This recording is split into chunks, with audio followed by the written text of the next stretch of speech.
Saudara-saudara sekalian, selamat bertemu kembali di channel Dr. Sonang Sitohang, edisi Manajemen Produktivitas dan Kualitas Kehidupan Kerja dengan topik saudara-saudara sekalian, ergonomi.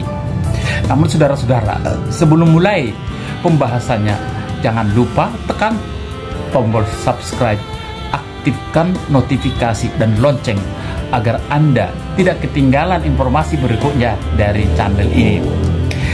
Latar belakang. Pada umumnya dalam kehidupan sehari-hari, manusia jarang terus berdiri secara terus-menerus untuk waktu yang lama. Jika tidak berjalan atau bergerak, mereka mengadopsi berbagai posisi beristirahat yang berbeda-beda, tergantung pada budaya. Saudara-saudara sekalian, dalam bekerja tentu kita tahu bahwa berdiri terus seharian diketahui berhubungan dengan nyeri pinggang. Bila memungkinkan, pekerjaan yang membutuhkan orang untuk berdiri, diam dalam waktu lama tanpa beberapa bentuk bantuan atau dukungan eksternal harus dirancang ulang untuk memungkinkan lebih banyak gerakan atau untuk memungkinkan pekerjaan yang harus dilakukan dalam kombinasi berdiri dan postur duduk. Periode yang singkat dari berjalan dan gerakan tubuh kasar sangat penting untuk mengaktifkan pompa vena yang membantu kembalinya darah dari tungkai bawah, sehingga gagasan bahwa bekerja harus berdiri secara fisiologis dan mekanis tidak dapat diterima. Kita sering mendengar kata ergonomi, misalnya alat ini tidak ergonomi sehingga tidak nyaman dipakai, atau meja ini tidak ergonomi sehingga membuat sakit penggunanya. Di saat kita nonton TV, kita juga melihat saat sedang iklan suatu produk bahwa produk itu didesain secara ergonomi. Saat peneliti suatu perancangan mengemukakan bahwa hasil rancangannya akan dibuat seergonomi mungkin. Dari situ, kita sering bertanya-tanya, apa sih ilmu ergonomi itu? Kenapa harus menggunakan acuan ergonomi? Mari kita lihat secara morfologis. Kata ergonomi berasal dari bahasa Latin atau ergos atau kerja, dan nomos hukum alam, dan dapat didefinisikan sebagai studi tentang aspek-aspek manusia dalam lingkungan kerjanya yang ditinjau secara anatomi, fisiologi, psikologis, engineering, manajemen, dan perancangan atau desain. Saudara-saudara sekalian, ergonomi secara khusus mempelajari keterbatasan dan kemampuan manusia dalam berinteraksi dengan teknologi dan produk-produk buatan.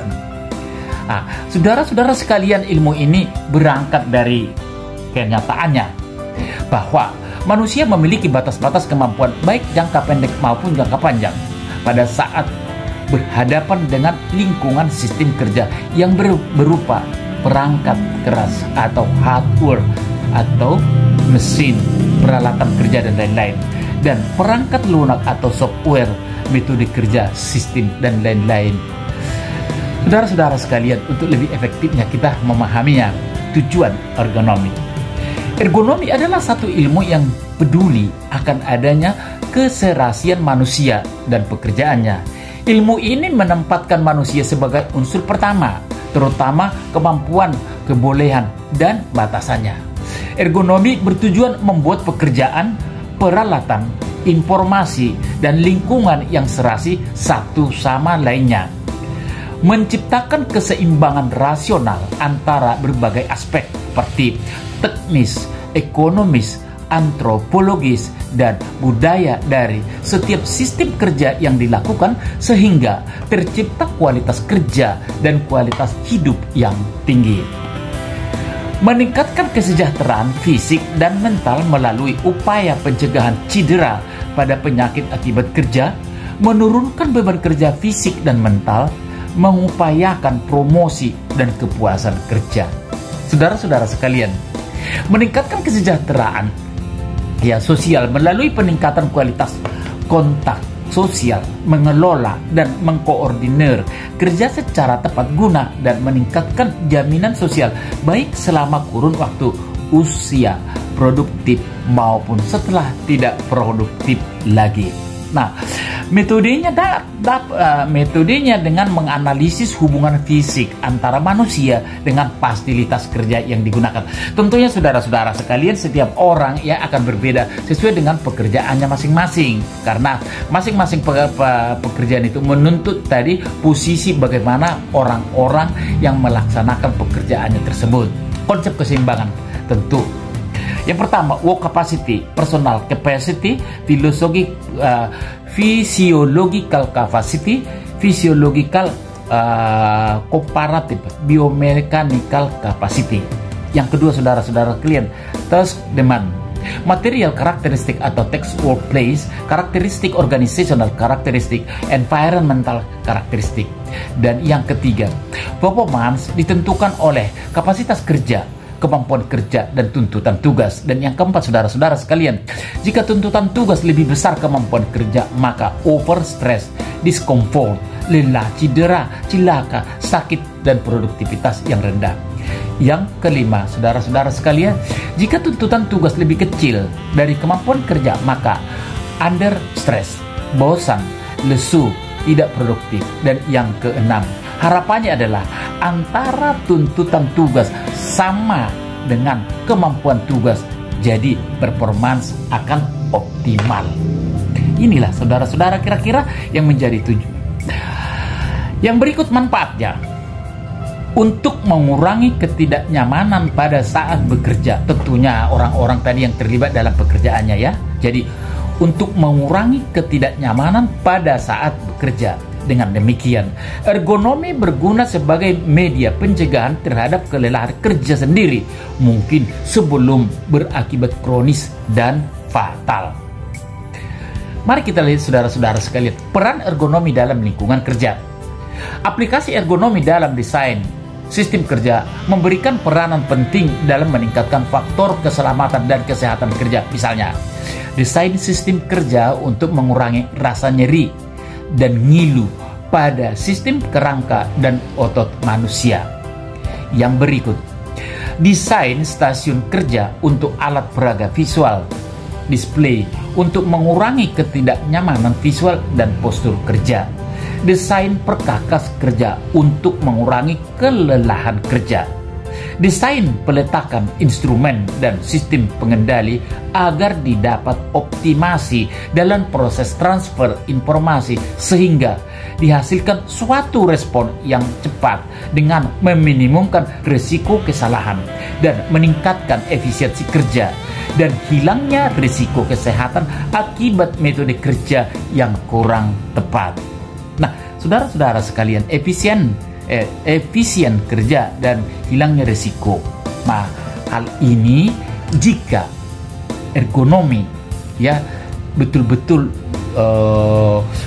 didesain sesuai dengan gerak-gerik ataupun posisi kerja, maka ergonomi berperan dalam kehidupan sehari-hari. Dan ya kira-kira ada 3. Yang pertama, perancangan produk. Yang kedua, meningkatkan keselamatan dan higienis kerja. Dan yang ketiga, meningkatkan produktivitas kerja. Saudara-saudara sekalian, sasaran ergonomi dan kapasitas kerja. Yang pertama, sasaran ergonomi. Sasaran dari ergonomi yaitu meningkatkan para pengguna agar dapat mencapai prestasi kerja yang tinggi dalam kondisi yang nyaman, aman, dan tenteram. Yang kedua, saudara-saudara sekalian, kapasitas kerja terdiri dari kemampuan, kebolehan, keterbatasan. Ketiga komponen di atas dipengaruhi oleh bentuk dan besar tubuh tentunya, umur, seks, ras, status kesehatan, nutrisi, kesegaran jasmani, pendidikan, dan keterampilan. Kapasitas kerja mencapai puncaknya pada usia 25 sampai 30 tahun, saudara-saudara sekalian, dan akan menurun di usia lebih besar dari 30 tahun. Penurunan fisik pada usia 60 tahun, ya. Penurunan pada otot 25%, kemampuan syaraf 60%. Syaraf ya, yang dimaksud kemampuan syaraf akan berkurang 60%. Juga terjadi penurunan pada panca indera, jantung, paru, dan organ lainnya. Kemampuan kerja fisik usia lebih besar 60 tahun, tinggal 50% saudara-saudara sekalian dari usia muda. Nah, ini yang perlu kita perhatikan ya. Jadi jangan sampai bisa kebobolan. Kapasitas kerja laki dan wanita berbeda karena berbeda sistem hormonal, kultur, pendidikan, dan kebiasaan.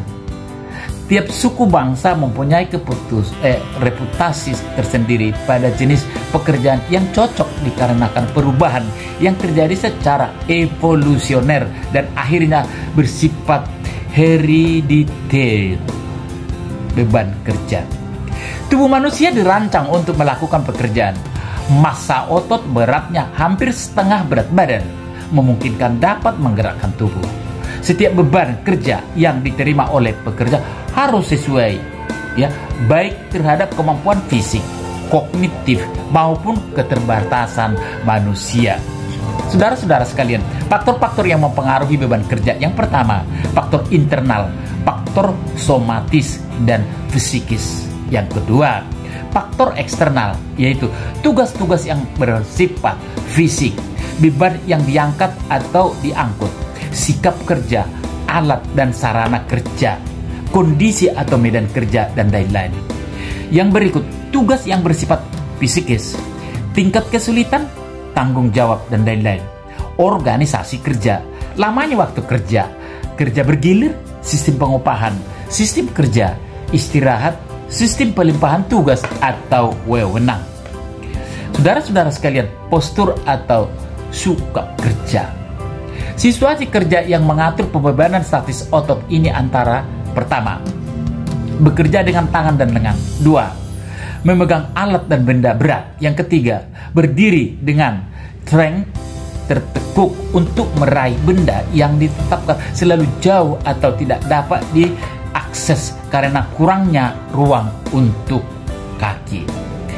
The leg muscle, otot gastrocnemius dan soleus merupakan otot-otot yang aktif ketika seseorang dalam posisi berdiri. Ketika seseorang mencondongkan badan ke depan, aktivitas dari otot gastrocnemius meningkat. Nah, the abdominal muscles, terdapat hanya sedikit aktivitas otot abnormal saat seseorang berdiri dan saat duduk. Otot perut atau abdominal muscles dapat mencegah ekstensi pada trunk yang disebabkan oleh beban yang ditempatkan tinggi di bagian belakang dan ketika berjalan di tempat yang tepat. Kegiatan di paha belakang atau hamstring sedikit dalam posisi berdiri tetapi meningkat ketika badan condong ke depan, memegang benda berat atau menarik sesuatu. Saudara-saudara sekalian, the adductor and abductor of hip. Ketika seseorang berdiri dengan dua kaki, otot ini memberikan stabilitas lateral, ya, mencegah translasi panggul di bidang frontal. Ketika seseorang berdiri dengan satu kaki, panggul cenderung miring ke arah sisi yang tidak disangga. Dan the hip abductors dan juga the pelvis level. Fisiologis posisi kerja berdiri, peningkatan energi yang dikeluarkan saat seseorang berganti posisi dari terlentang ke posisi berdiri sekitar 8%. Meskipun posisi berdiri tegap membuat gangguan hidrostatis yang menyebabkan manusia terkena peripheral circle collapse.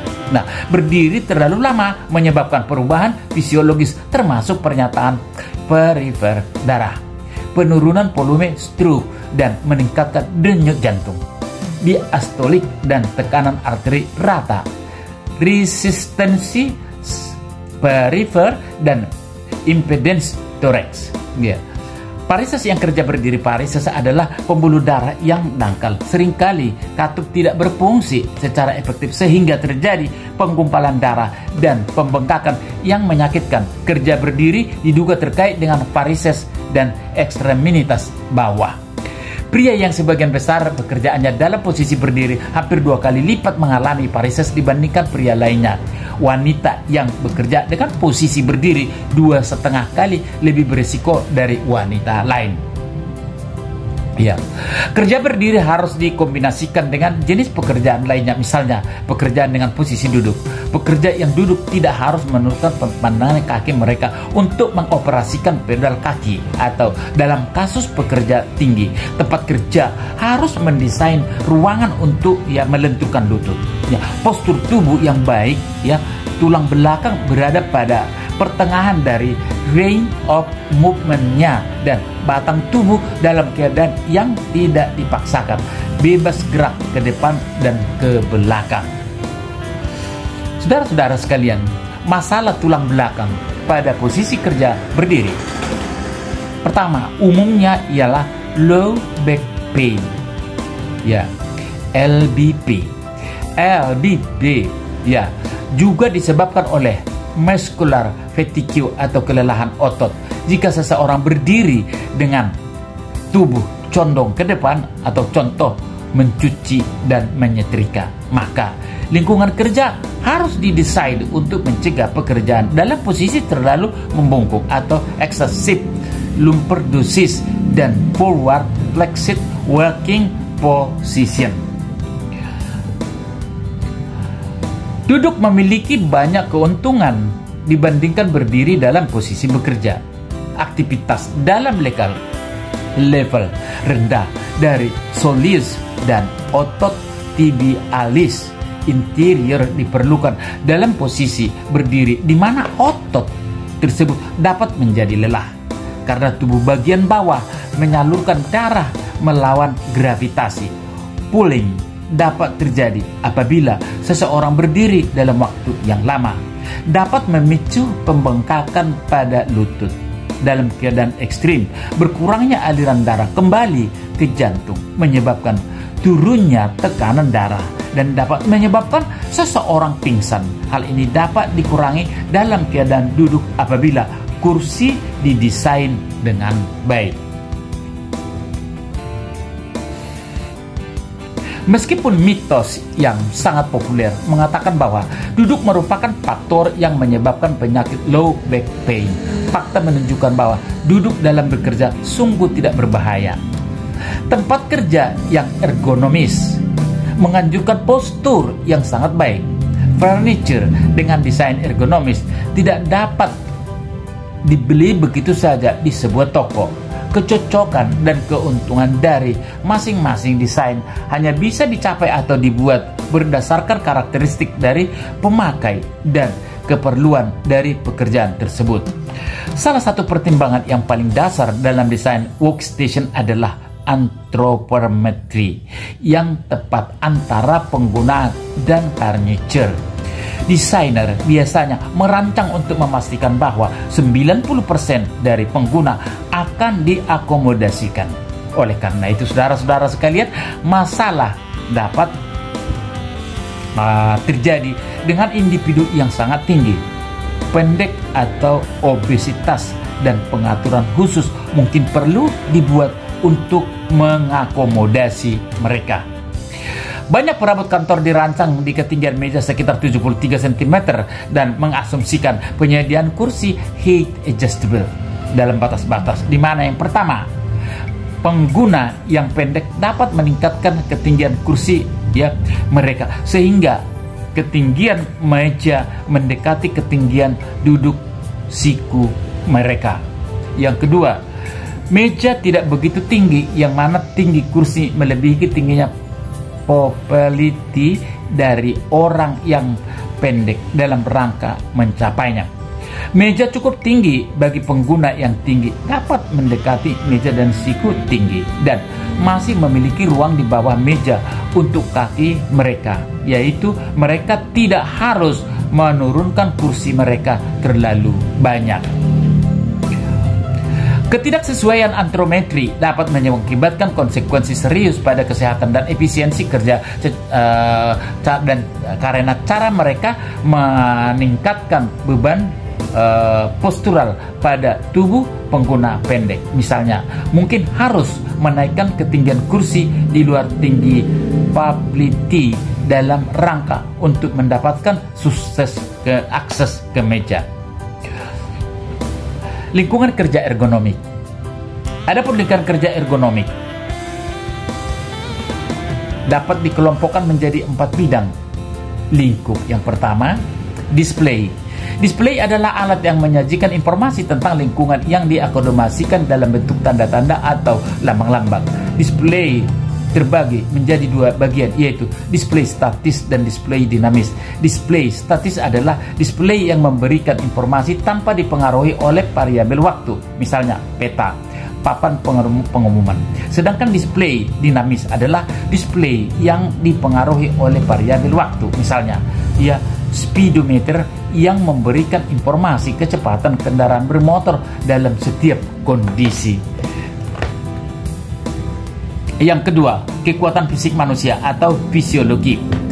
Penelitian ini mencakup pengukur kekuatan atau daya fisik manusia ketika bekerja dan mempelajari bagaimana cara kerja serta peralatan harus dirancang agar sesuai dengan kemampuan fisik manusia ketika melakukan aktivitas tersebut. Penelitian ini merupakan bagian dari biomekanika. Yang ketiga, saudara-saudara sekalian, ukuran atau dimensi dari tempat kerja atau antropometri. Penelitian ini diarahkan untuk mendapatkan ukuran yang tempat kerja yang sesuai dengan ukuran tubuh manusia, dipelajari dalam antropometri. Lingkungan fisik yang keempat.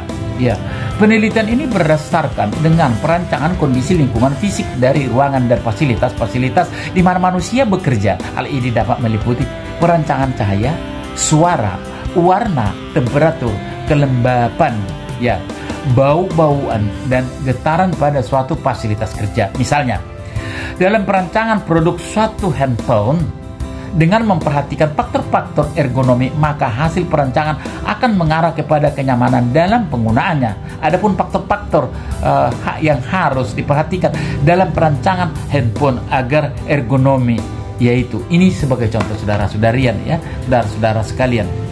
Yang pertama, penggunaan display layar, warna keypad, warna handphone, sehingga memudahkan pembacaan dan tidak melelahkan mata. Yang kedua, perancangan dimensi handphone hingga ukuran menyesuaikan dengan ukuran standar manusia. Dan yang ketiga, perancangan berat handphone sehingga tidak melelahkan manusia saat dibawa. Desain ukuran keypad sehingga memudahkan jari-jari kita untuk navigasi. Dan yang kelima, saudara-saudara sekalian, penggunaan sistem operasi yang ada di dalamnya sehingga memudahkan orang dalam menggunakannya. Saudara-saudara sekalian, kesimpulan yang pertama, penerapan ergonomi pada umumnya merupakan aktivitas desain ataupun redesign. Yang kedua, ergonomi dapat berperan pula dalam desain pekerjaan pada suatu organisasi, misalnya penentuan jumlah jam istirahat, pemilihan jadwal pergantian waktu kerja atau shift kerja, dan meningkatkan variasi pekerjaan. Yang ketiga, agar dapat menghasilkan rancangan sistem kerja yang baik, perlu dikenal sifat-sifat, keterbatasan, serta kemampuan yang dimiliki oleh manusia. Dalam sistem kerja manusia yang keempat, berperan sentral, yaitu sebagai perencana, perancang, pelaksana, dan pengevaluasi sistem kerja yang bekerja secara keseluruhan agar diperoleh hasil kerja yang baik atau memuaskan. Demikianlah materi ergonomi yang dapat saya sampaikan pada kesempatan yang baik ini. Apabila ada yang kurang jelas, dapat menghubungi channel Dr. Sonang Sitohang dan kita dapat mendiskusikannya. Terima kasih saudara-saudara sekalian. Sampai bertemu kembali pada edisi yang sama, namun dengan topik yang beda. Terima kasih.